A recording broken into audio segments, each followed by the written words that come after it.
Greetings.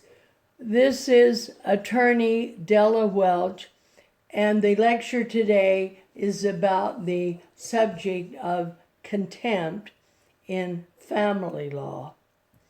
Now, a person will only be in contempt of family court in California if another files an order to show cause and an affidavit for contempt. Now, there are some books that can show you how to fill out these forms, and the Rutter, R-U-T-T-E-R, book in family law is a very good source on this subject.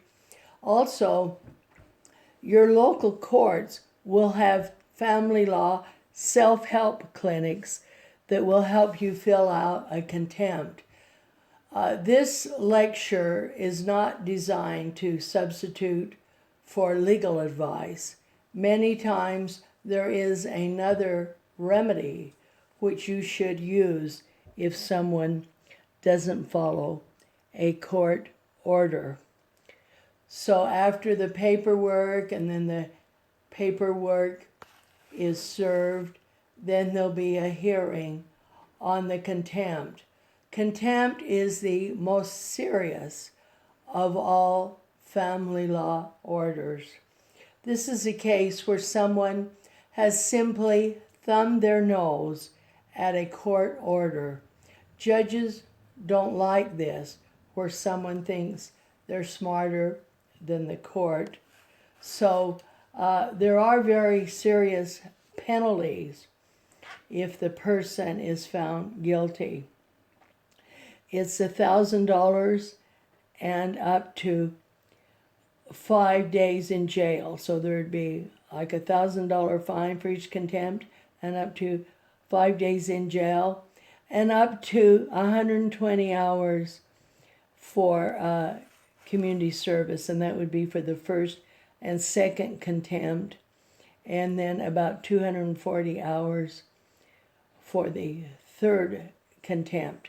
Now, the burden of proof is beyond a reasonable doubt. You'd have to say, is there a doubt, but is it reasonable? It's higher than a civil case, which is preponderance of evidence, or 51%. That's like where you have scales, and it's about 1% heavier on the other side.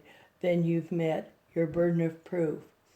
Now, criminal contempts are quasi-criminal in nature. That is why they have such a high burden of proof.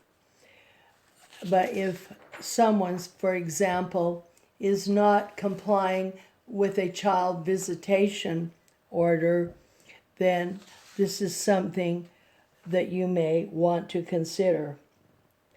The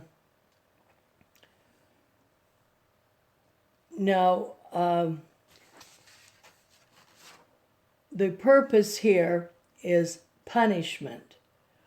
It does not enforce the underlying order, but it only provides for punishment, a contempt hearing. Now, at the contempt hearing, you'll usually have an opportunity for an opening argument. For example, you could say, Jane Doe willfully did not provide John Doe with the visitation provided in the valid court order of Commissioner Jones, and this is a contempt of court.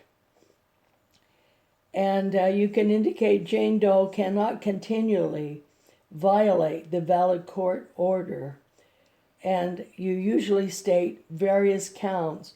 You may take each date that they didn't comply with the order. Maybe you'll be up to 8 counts. But it's important that you collect evidence.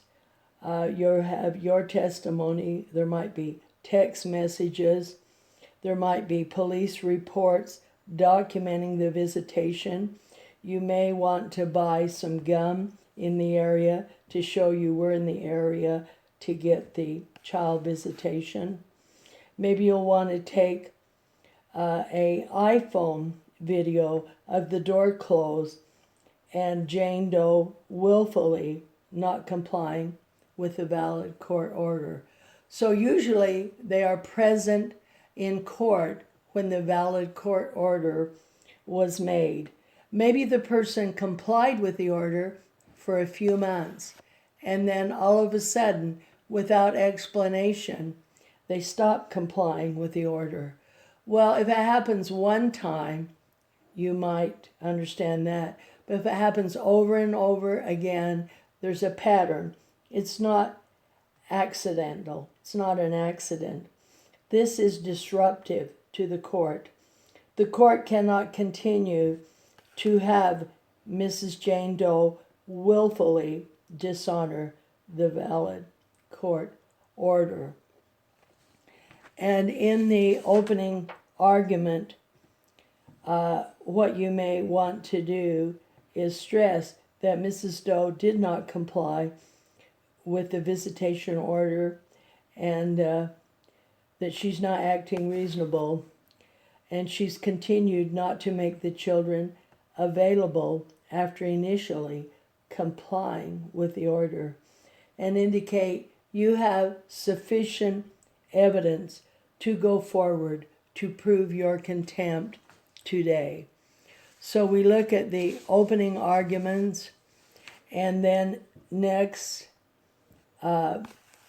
you as the petitioner will put on your case and describe what happened, and then the other side will cross-examine you, and then they will get an opportunity to present their case, and then you can cross-examine them.